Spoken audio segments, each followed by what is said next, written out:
Meu nome é Adolfo Marques, como muitos já sabem, um pastor evangélico. Tenho trabalhado por meio de áudios e vídeos, procurando alcançar alguns irmãos e dar a eles um pouco mais de interpretação das Escrituras Sagradas, utilizando esses 30 anos que tenho no Evangelho, procurando transmitir aquele entendimento, aquela experiência que Deus me deu. E essa noite eu gostaria de falar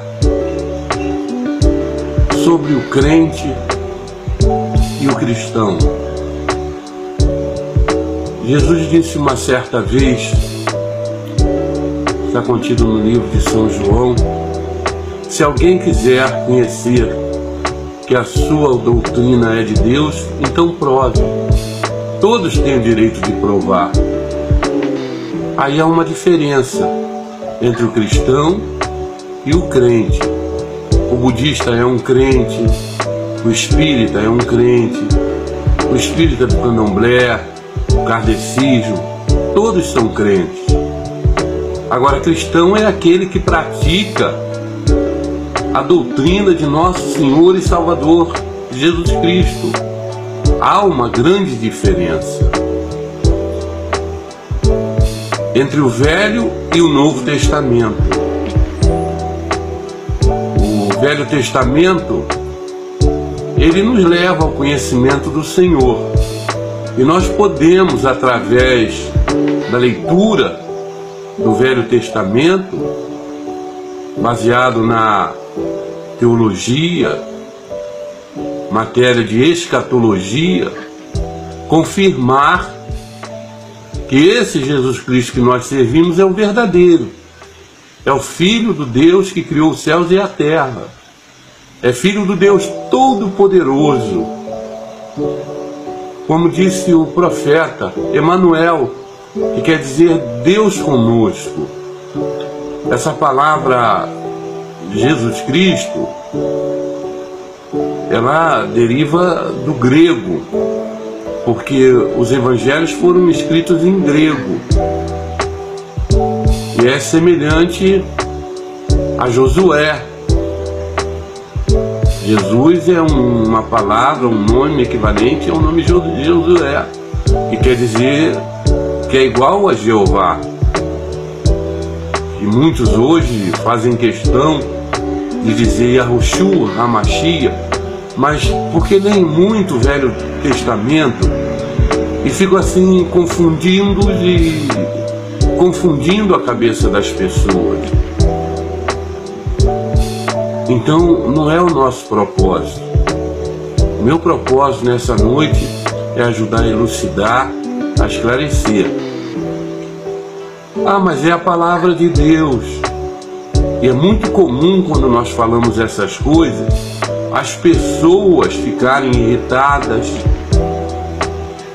e acharem que nós estamos nos levantando contra a palavra de Deus quando falamos que o Novo Testamento veio abolir o Velho Testamento. E realmente, o apóstolo São Paulo, em Romanos capítulo 10, ele diz que o fim da lei é Cristo para todo aquele que crê. Em Atos dos Apóstolos, capítulo 15, houve uma grande assembleia em Jerusalém para decidir essa questão.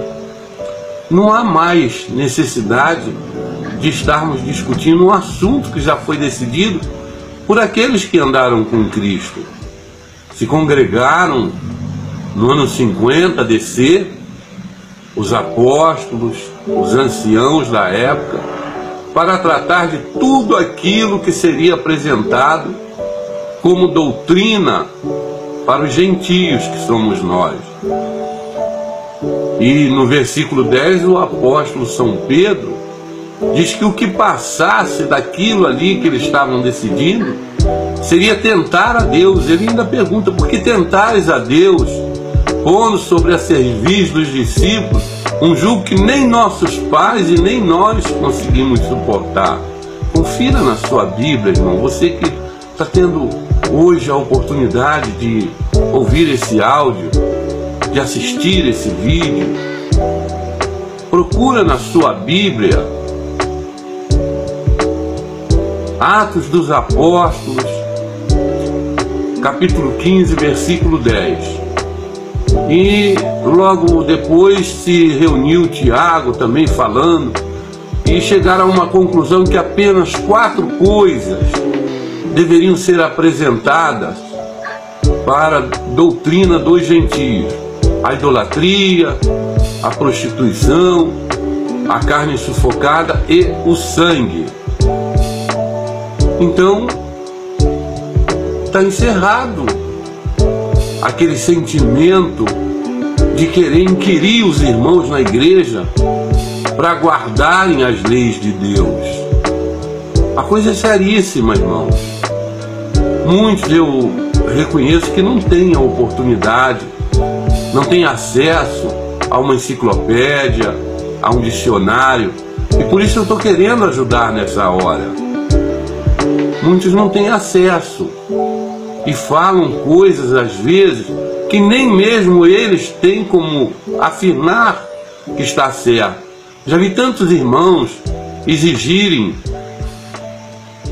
que todos guardem as leis de Deus. Aí quando perguntamos: tá bom, querido irmão, eu quero guardar as leis de Deus. Quantos mandamentos tem essa lei que você quer que eu guarde? E eles não sabem. Muitos dizem que são 10 mandamentos, que é o decálogo, que foram escritos na pedra quando Moisés foi ao monte. Para que você tenha uma noção, irmão, a lei de Moisés, ela se encerrou com 613 mandamentos.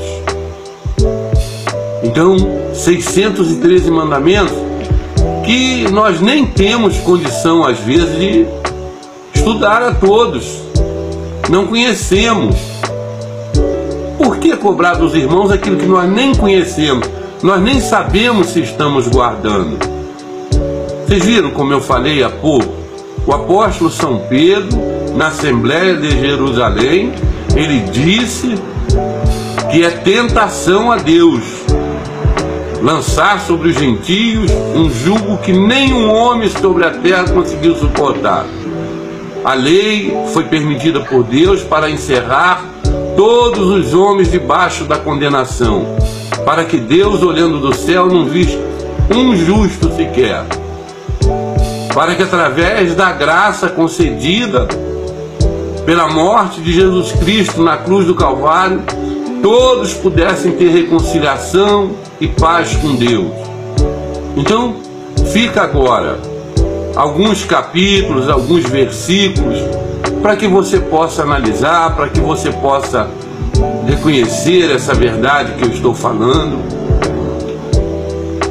Nós falamos em Atos dos Apóstolos, nós falamos em Jesus falando, o próprio Cristo falando, no Evangelho de São João, que ele veio sim trazer uma doutrina. E Paulo fala em Romanos, e em 2 Coríntios, capítulo 3, versículos 15, o apóstolo São Paulo diz que o Velho Testamento foi abolido por Cristo. Não há mais como viver naquela lição. Nós temos agora a lição do Novo Testamento. Paulo, nesse capítulo, ele descreve a lei escrita na pedra como mandamento da morte. E se você quer ter uma noção muito séria, Deus, através do próprio Moisés, ele disse: tomo hoje o céu por testemunho, ponho diante de vós a bênção e a vida, a maldição e a morte. E aí Deus aconselha: escolhas a vida para que vivas. Para que você viva em Jesus Cristo, não é somente você mencionar o nome dele de uma maneira distorcida para as pessoas.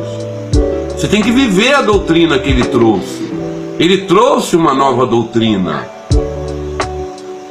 Então, ele aconselhou: escolhas a vida para que vivas. Jesus Cristo, quando veio a esse mundo, nenhum outro na história da humanidade teve tamanha autoridade de dizer: eu sou o caminho, a verdade e a vida. Ninguém vem ao Pai a não ser por mim. Jesus Cristo é o caminho, a verdade é a vida descrita por Deus através de Moisés. Então escolhas a vida, leia o Novo Testamento, pratique o Novo Testamento, anuncie o Novo Testamento, procure ser um cristão. Essa é a diferença. Por que você fica irado quando alguém fala que o Velho Testamento foi abolido? O apóstolo São Paulo esclarece isso. Romanos capítulo 4, versículo 15. Ele diz que a lei opera a ira. Você que está procurando ser legalista, você está irado. Você se tornou uma pessoa iracunda, incapaz de compreender que Jesus Cristo, na cruz do Calvário, no seu último momento, ele perdoou até aqueles que o crucificaram. Por que você está querendo condenar alguém que não lhe fez mal algum? Por que você está inquirindo a guarda de uma lei que você sequer sabe quantos mandamentos tem? Para que você tenha uma noção, meu irmão, a coisa é tão séria que a lei de Moisés deu base para todas as leis do mundo. Como está escrito: escreverei a minha lei na tábua de seus corações. A lei de Moisés foi que criou na terra um mandamento com código penal, código civil, código da família e um código trabalhista. Então a lei prevê essas coisas e deu base para todas as leis do mundo. A lei de Moisés deu base para o código criminal, para o código civil, para o código trabalhista e para o código da família. A coisa é seríssima, os homens ignoram. Existem até políticos falando em cultura da África, outras culturas. A maior cultura do mundo é a vinda dos judeus, porque ela foi instruída pelo próprio Deus. Para você ter uma noção, o primeiro calendário que a humanidade conhece é o calendário judaico. Depois o outro calendário, que é o mais perfeito que existe sobre a face da terra, é o calendário cristão, aperfeiçoado por um papa chamado Gregório. Esse calendário é chamado calendário cristão e calendário gregoriano, porque foi aperfeiçoado por Gregório, o papa. Esse calendário prevê a era cristã. Você vê que coisa maravilhosa. Esse jovem que você despreza, de 30 anos, que procura trocar por Moisés, ele deu a sua vida e com isso ele tornou-se referência para toda a história da humanidade. A história da humanidade se divide em antes e depois de Cristo. Você só consegue mesmo ter uma noção mais ou menos perfeita da história humana através do nome de Cristo. A história se divide antes e depois de Cristo, para se cumprir o que estava escrito: ele fará nova todas as coisas.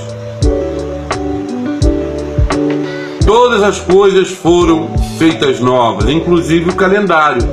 Então, para que você tenha uma noção do que significa ser um cristão e ser um crente.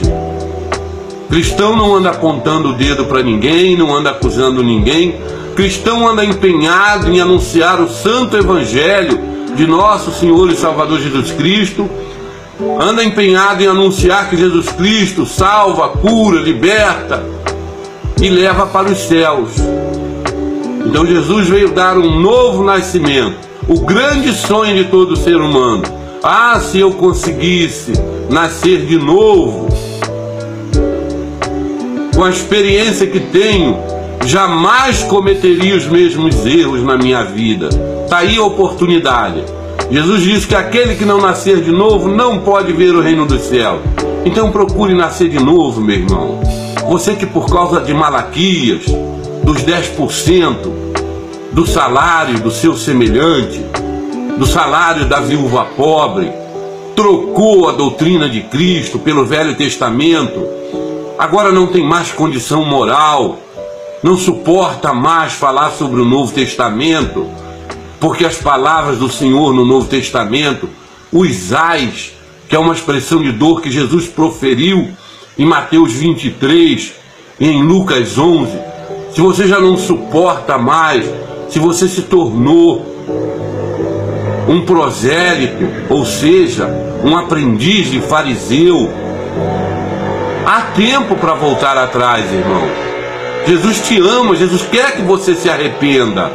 Ele não vai deixar faltar os recursos para a sua igreja. Olha os passarinhos no campo, olha o lírio dos campos, vê as palavras do Senhor, meu irmão.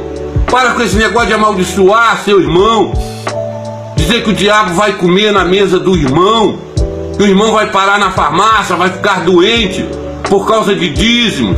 A tua ambição te cegou, irmão. Cai na real. Procure amar aquele por quem Cristo morreu. Quando você está amaldiçoando ignorantemente por causa da cegueira dos teus olhos espirituais, você está amaldiçoando o próprio Cristo, irmão. Quando você dá um copo d'água fria, quando você dá um açoite, e quando você lança uma maldição, você está fazendo contra o próprio Cristo, meu irmão.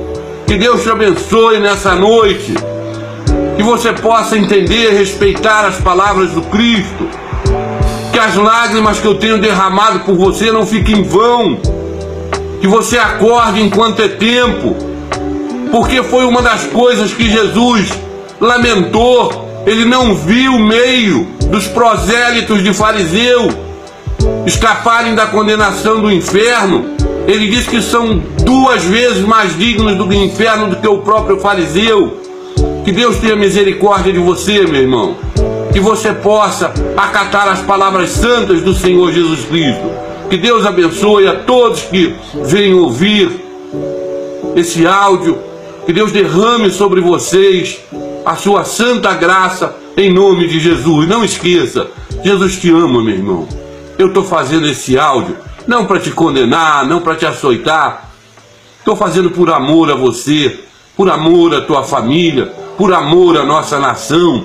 Para de amaldiçoar a nação onde você vive, onde você cria teus filhos, onde você educa teus filhos, em nome de Malaquias, porque Malaquias amaldiçoou a nação de Israel. Nós estamos no Brasil. Malaquias falou 450 anos antes de Cristo. Ele não faz parte sequer da nossa era, meu irmão. Cai na real, Jesus te ama. E é duro a sentença.